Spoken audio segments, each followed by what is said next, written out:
আসসালামু আলাইকুম। আশা করছি আপনারা সকলেই খুব ভালো আছেন। আপনাদের সকলকেই জানাই গুড মর্নিং। আজ চা খেয়েই চলে এসেছি ছাদে। ঘরের কতটা কাজ হলো তা আপনাদের সাথে শেয়ার করব তাই। ঢালাই কালকেই হবে আমাদের সম্ভবত। পাটা বাঁধা সব হয়ে গেছে ঘরের।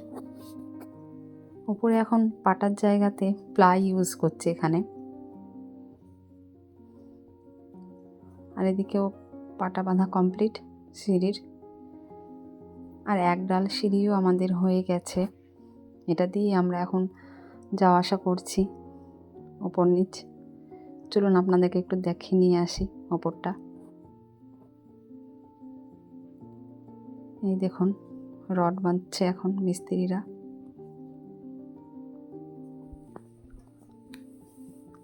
আর এটি আরেক ডাল ওপরের সিঁড়ি।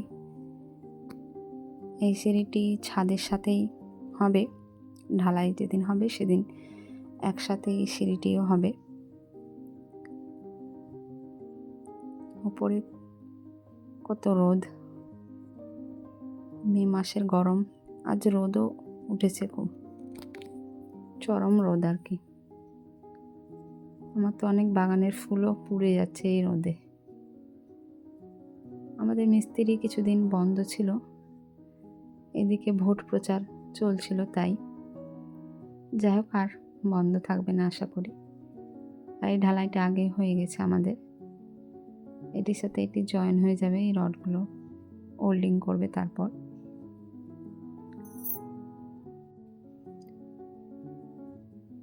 সিঁড়িতে রড বাঁধবে, ওপরের রডটা বাঁধা হয়ে গেলে সিঁড়িতে রড বাঁধতে। আর এই দেখুন এটি আমার বাগানের সবুজ মিলি ফুল।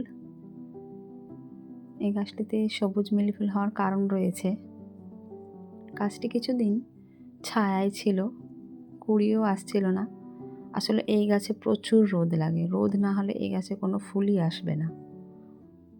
তো ফুল এসছে দেখছি, তো আবার সবুজ রঙের, ভালো লাগছে দেখতে। ফুল আবার কাউকে খারাপ লাগে বলুন? আমার মনে হয় ফুল কাউকেই খারাপ লাগে না। ফুলের মধ্যে একটা আলাদাই টান আছে সবার, একটা আলাদাই আকর্ষণ আছে ফুলের সবার মধ্যে। যে কোনো ফুল দেখলেই দেখবেন মনটা একটু হাসি খুশি হয়ে যায়, ফ্রি হয়ে যায় মনটা, তাই না? একটু ছিটে ফোটা আছে এই সবুজের মাঝখানে, তবে ভালো লাগছে দেখতে। আর এই পাতাগুলি দেখুন কত ঘন বুশি হয়ে এসেছে। এই গাছগুলির ডগায় ডগায় 2-4টে করে পাতা ছিল, এখন দেখুন প্রত্যেকটি থোকা থোকা হয়ে গেছে, বেশ ঘন হয়ে গেছে। এর কারণ হচ্ছে বৃষ্টির জল। বৃষ্টির জল গাছে পড়লেই গাছ খুব তাড়াতাড়ি বেড়ে ওঠে। এই বর্ষাকালে কোনো সারের প্রয়োজন হয় না। আমি 2 টাইম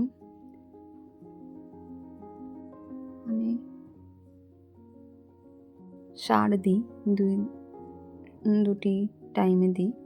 আর সেটি হচ্ছে ফেব্রুয়ারিতে, আর একটা দিই অক্টোবরে। ফেব্রুয়ারিতে দিই কারণ বসন্তের সময় গাছে গ্রোথ নিতে শুরু করে।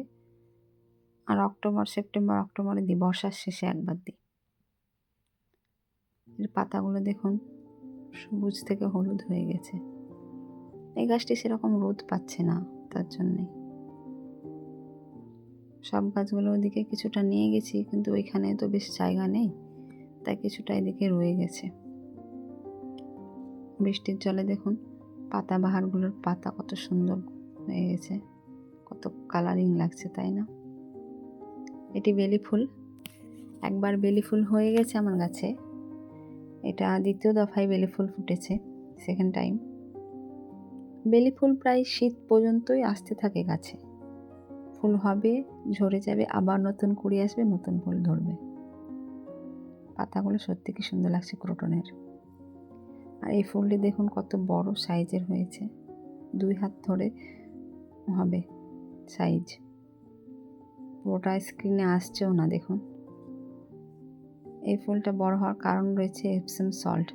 এটি যখন নার্সারিতে কিনি আমি, তখন এত বড় সাইজ ছিল না, বাট বিশাল সাইজ হয়ে গেছে এপসম সল্ট দেওয়ার ফলে। চলুন তাহলে ভিডিওটি এখানেই শেষ করি। দেখা হবে পরের কোনো ভিডিওতে। ততক্ষণ ভালো থাকবেন, সুস্থ থাকবেন, প্রকৃতি ও নিজের খেয়াল রাখবেন। প্রকৃতি আছে তো আমরা আছি।